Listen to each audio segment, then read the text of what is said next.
Assalamualaikum warahmatullahi wabarakatuh. Perkenalkan, nama saya Rasya Crescentia dengan NIM 25030021. Hari ini saya akan membacakan atau memvideokan tugas atau pemenuhan ujian tengah semester Pendidikan Kewarganegaraan. Nomor 1. Pendidikan kewarganegaraan bertujuan membentuk warga negara yang berkarakter, taat norma, dan bertanggung jawab. Namun, dalam realitas masih sering terjadi tawuran, intoleransi, dan kekerasan yang mengatasnamakan agama.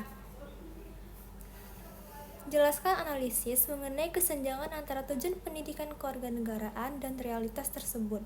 Apa faktor penyebab dan bagaimana solusi yang dapat dilakukan sebagai warga negara? Jawaban saya tentang kesenjangan tujuan PKN dan realitas. Pendidikan kewarganegaraan bertujuan membentuk warga negara yang berkarakter, taat norma, dan bertanggung jawab. Namun, dalam kenyataannya masih sering terjadi tawuran, intoleransi, dan kekerasan atas nama agama. Analisis kesenjangan ini terjadi karena nilai-nilai yang diajarkan dalam PKN belum sepenuhnya ditetapkan dalam kehidupan nyata. Banyak individu memahami konsep tetapi tidak mengamalkannya. Faktor penyebab: kurangnya pendidikan karakter sejak dini, pengaruh lingkungan sosial yang negatif, penyebaran informasi hoaks di media sosial, kurangnya keteladanan dari tokoh masyarakat. Solusi: menerapkan nilai toleransi dalam kehidupan sehari-hari, menyaring informasi sebelum menyebarkan, menghargai perbedaan, aktif dalam kegiatan positif di masyarakat. Contohnya, misalnya saat ada perbedaan agama atau pendapat, kita tetap menghormati dan tidak memaksakan kehendak kita. Nomor 2. Dalam kehidupan demokrasi, sering terjadi pandangan antara masyarakat dan elit politik terkait kebijakan publik yang dapat memicu konflik sosial dan melemahkan persatuan. Bagaimana analisis saudara mengenai fenomena tersebut?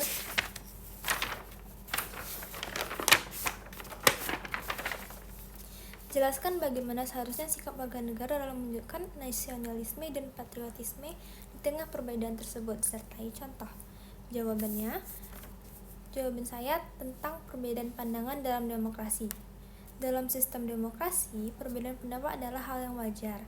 Namun, perbedaan antara masyarakat dan elit politik sering memicu konflik. Analisis fenomena ini terjadi karena kurangnya komunikasi dan transparansi atas pemerintah dan masyarakat. Selain itu, masyarakat sering terprovokasi oleh informasi yang belum tentu benar. Sikap yang seharusnya menjunjung tinggi persatuan, menghargai perbedaan pendapat, bersikap kritis tetapi tetap santun. Nasionalisme dan patriotisme menunjukkan sikap cinta tanah air dengan menjaga persatuan meskipun berbeda pendapat. Contohnya, tidak menyebarkan ujaran kebencian di media sosial saat berbeda pilihan politik. Nomor 3. Kesadaran hukum merupakan salah satu indikator penting dalam kehidupan kewarganegaraan.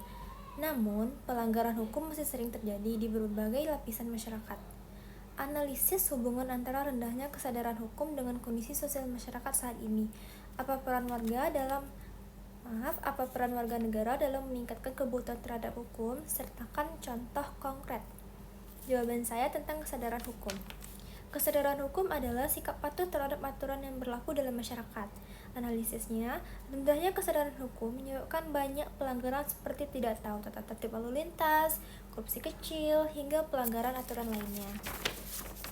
Penyebabnya, kurangnya pemahaman hukum, lemahnya penegakan hukum, kebiasaan melanggar aturan. Peran warga negara mematuhi aturan yang berlaku, menjadi contoh bagi orang lain, mengingatkan jika ada pelanggaran. Contohnya, memakai helm saat berkendara dan tidak melanggar lampu merah. Nomor 4, korupsi masih menjadi permasalahan serius dalam penyelenggaraan negara dan bertentangan dengan nilai-nilai kewarganegaraan, seperti integritas dan tanggung jawab. Bagaimana analisis saudara mengenai peran warga negara dalam melawan dan mencegah korupsi? Jelaskan dengan contoh nyata dalam kehidupan sehari-hari dalam konteks bernegara. Jawaban saya tentang korupsi. Korupsi merupakan masalah serius yang merugikan negara dan bertentangan dengan nilai kejujuran dan tanggung jawab. Analisisnya, korupsi terjadi karena lemahnya integritas dan adanya kesempatan untuk menyalahgunakan kekuasaan. Peran warga negara: bersikap jujur dalam kehidupan sehari-hari, tidak melakukan kekurangan kecil, tidak melaporkan tindakan dan berani melaporkan tindakan korupsi. Contohnya, tidak mencontek saat ujian, karena itu juga termasuk tindak ketidakjujuran.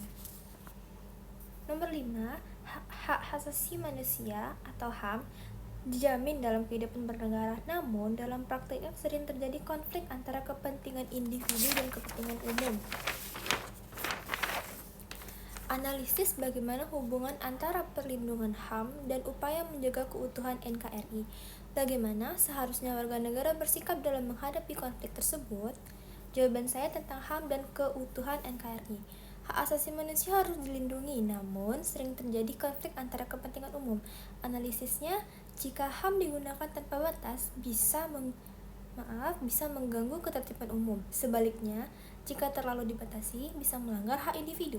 Sikap yang seharusnya menghormati hak orang lain, mengutamakan kepentingan bersama, bersikap bijak dalam bertindak. Contoh, kebebasan berpendapat tetap harus dilakukan tanpa menghina atau merugikan orang lain. Sekian penugasan video ujian tengah semester pendidikan kewarganegaraan oleh saya. Mohon maaf bila ada kesalahan. Wabillahi taufiq wal hidayah. Wassalamualaikum warahmatullahi wabarakatuh.